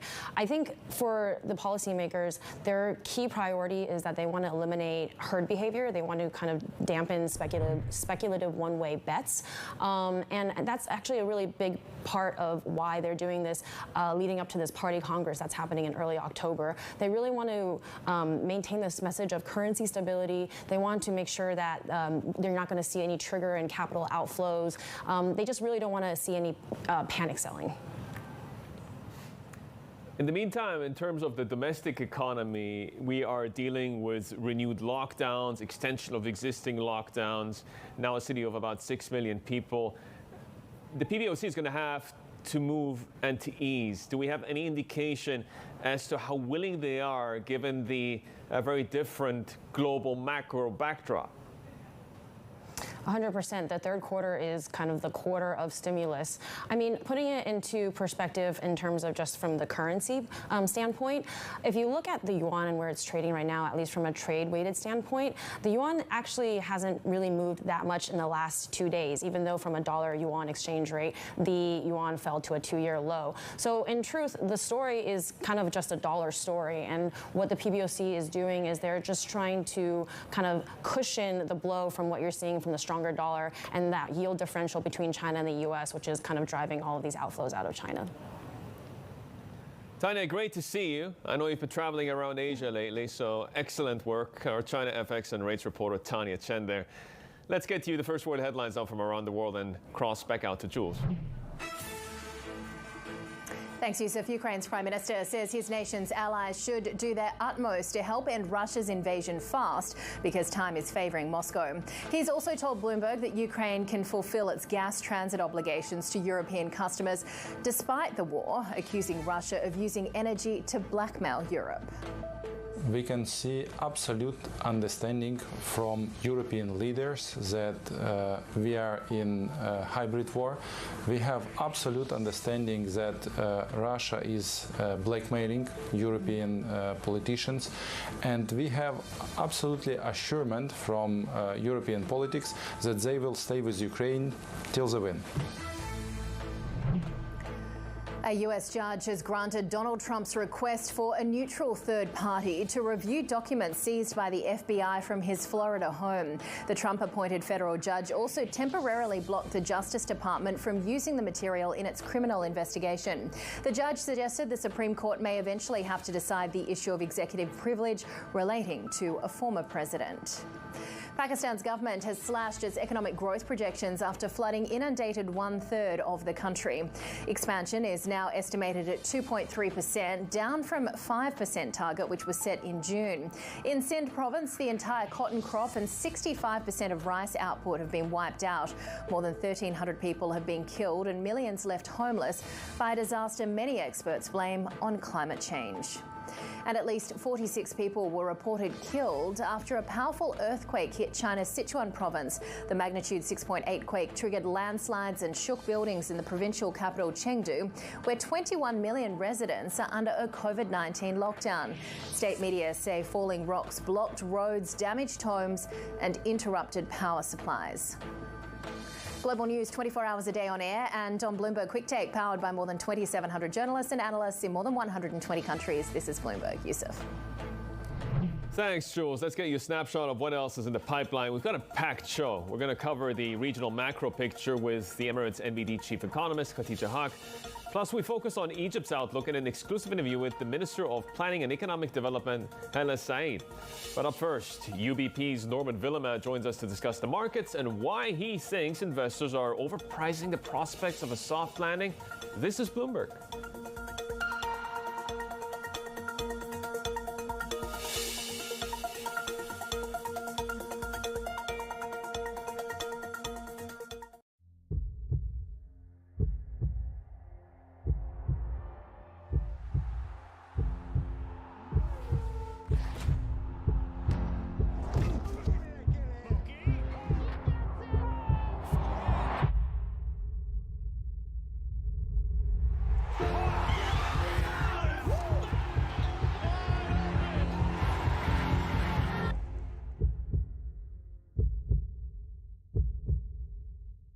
What do you think is the future of the U.S. dollar as world reserve currency?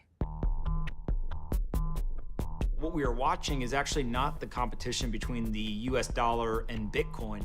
I think actually what you're watching is most of the people adopting Bitcoin as a reserve asset, but I may not be able to get access to dollars for whatever reason. And so instead I'll opt into Bitcoin. I only need an internet connection to do that. For the next 50 years, you are absolutely going to see a monetary revolution. But what you're going to see in the short to medium term is the strongest fiat currencies will hold on for much longer than we probably admit. I want to disagree a little bit with what Pomp was saying. The moment that I can buy my food, my clothing, and my shelter in Bitcoin will be the moment I don't really want to hold on to a government currency. Anyone who still doesn't have a Bitcoin wallet is going to see that cataclysmic event and be left on the wrong side of it.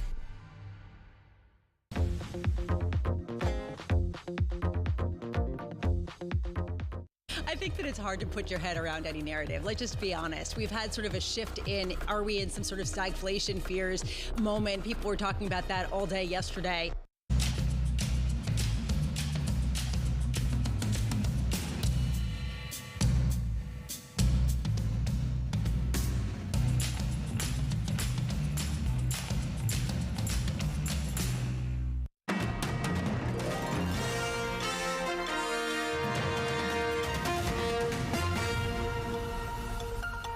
Commodity prices continue to be front and center for investors. Oil got a push after OPEC Plus agreed to trim output.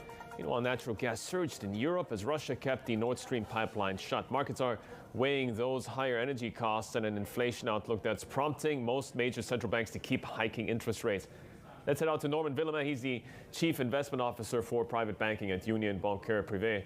Norman, for a good 3 weeks, a lot of the market discussions were around what's going to be done at Jackson Hole, the consequences of Jackson Hole, Fed projections. Now that's kind of been handed over, almost like a relay race, to the energy story. How do you recalibrate on this Tuesday morning, given what we're seeing in Europe and the gas crisis? Yeah, I think if we look at what's come out of Jackson Hole and now with what's happening in Europe, both are continued shocks and continued pressure to the downside on the economy.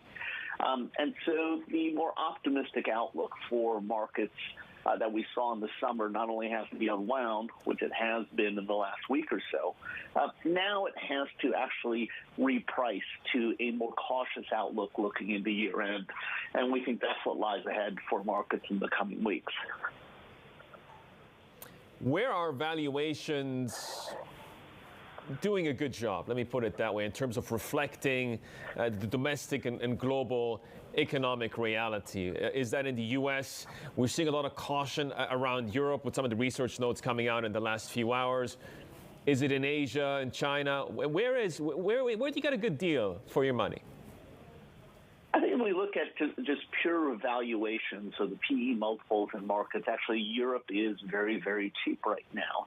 It's at levels that you haven't really seen since either the Eurozone crisis or the global financial crisis. The real problem with those PE multiples is the earnings expectations people are forecasting right now remains quite high. And we think that's too optimistic as we look into 2023, and that needs to come down anywhere from about 15 to 30%, depending on how deep a recession we get in the months ahead. I mean, if Germany goes into a deeper recession and you have economic weakness all around the world, can the global economy avoid a deeper downturn? Well, what we're seeing in Europe really is right now a European problem. The U.S. economy, as we saw with the jobs numbers last week, is being held up by the consumer, and the Chinese are leaning pretty heavily now against the prospect of a slow economy there. And so policymakers are trying very, very hard. But those high energy prices may start to make their way not only to China, but also the U.S. and affect their domestic economies as well. So that's something we're watching very closely. We saw U.S. Treasuries resume trade. We're currently at about 3.2% for U.S. 10s. I'm wondering what the playbook looks like for your clients, given what you've heard over the last few days from Fed officials and what you're seeing in terms of the economic data. Where is the arbitrage? We think the opportunity in U.S. Treasury is emerging, but we're not yet quite there. I think we'd be interested in longer-dated Treasuries at about 3.5% to 4% here. But even that assumes that the Fed is somewhat successful containing inflation. So we want to see further signs that inflation is rolling over and is rolling over hard, and we should look for that in the next CPI print in the coming weeks. In your research, you make the argument for alternative strategies. Sounds exotic, sounds fancy, but I want to put some meat on the bone there. What does that exactly entail? Yeah, what we're focusing on right now in the hedge fund space in particular is looking at macro strategies as well as looking at CTA strategies. Because the challenge is, in equities, we do think, one, yields are probably moving up a little bit here, but more importantly, credit spreads will widen as the economy slows. And on the equity side, as pointed out, the real challenge will be falling earnings expectations looking into next year. So taking a directional approach in either bonds or equities may be challenging for investors in the months ahead. Norman, fantastic to see you. Thanks for making the time. I know you've got to run. That's Norman Villemin, there, the Chief Investment Officer for Private Banking and Union Bancaire Privé. So much more to come on the show. This is Bloomberg. บริการออกแบบและติดตั้งวิดีโอคอนเฟอเรนซ์โดยผู้เชี่ยวชาญ Smart Solution Computer. We believe in the power of ideas. That's why we launched Bloomberg New Economy Catalyst. This platform will help them share their ideas to reshape our world. Bold thinking, breakthrough action. Bloomberg New Economy Catalyst.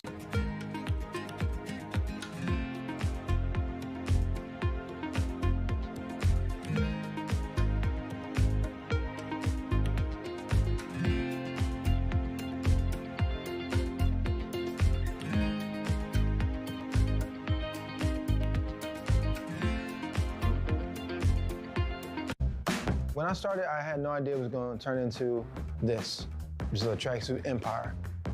I don't have any investors. All this is all money in. This is me going out and hustling, bringing that money back, and just building it. You gotta think about a person that was homeless at one point, didn't really have any money coming in. The fact that this person was relentless and just determined to succeed and not let rock bottom define him as an individual. I can take things and put them together and take them apart and make them better and put them back together. I respect the craft, so I don't want to minimize and disrespect the value of each step of the craft and do by machine what should be done by hand.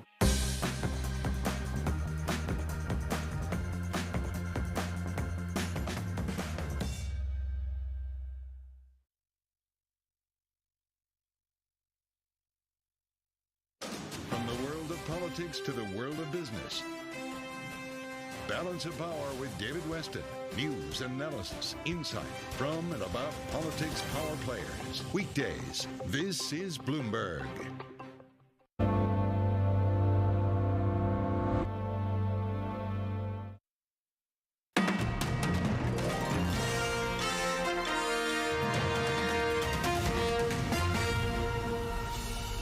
Ukraine's prime minister says his country has an absolute commitment from European politicians in the battle against Russia. That's despite the turmoil they face in the energy markets. But he also told us that Ukraine's allies need to quickly help end an invasion because time is on Moscow's side. You know, we have a war, criminal war in Ukraine, bloody war, but European Union also have a war, hybrid war, because it's gas and oil blackmail, it's hybrid cyber and disinformational attacks, it's food crises which Russia creates, blocking our seaports, it's migrant crises which Russia creates by killing civilians in Ukraine and having a famine in African and Asian countries. All of this is elements of hybrid war. So this, what has happened in European Union, on European continent, is not so simple. It's not because of the war in Ukraine. It's because of action of Russia in European Union, in Ukraine, all around the world. So now we have a war, principal war between different worlds, between civilized world, between democracy and freedom, and between autocracy, between Soviet-style principles, between Russian Empire. So we wouldn't like to be part of Russian Empire, as you mentioned, but we would like to be part of free and democratic Europe, democratic world. And very important to understand, all of us, that only to be united we could win in this war, and we could save our democratic and freedom principles, and we should go through this winter. We should find possibility to go through this war and to win in this war. Every of us on its own place. We in Ukraine protect borders of Europe from military invasion, but Europe should protect the democratic principles in Ukraine, should support us, and should protect the democratic and freedom principles on the territory of European Union. So because of this, we should acting together like one unit. And did you have a clear commitment, though, from European officials that these sanctions are going to stay on? It doesn't matter whether there's Nord Stream 1 flows, whether they come back or they don't. The European Union is not going to play along the rules that Vladimir Putin wants, which are very clear: lift the sanctions. We can see absolute understanding from European leaders that we are in a hybrid war. We have absolute understanding that Russia is blackmailing European politicians, and we have absolutely assurance from European politics that they will stay with Ukraine till the win. It's Ukraine's Prime Minister Denis Shmyhal. I want to get to the equity markets in this part of the world and get you a bit of an overview of where we stand as of close in the previous trading session. So that is the late Monday trading session. On the Dubai index, we're down 1.2%. Downside broadly then. I think a lot of this is going to get repriced as we get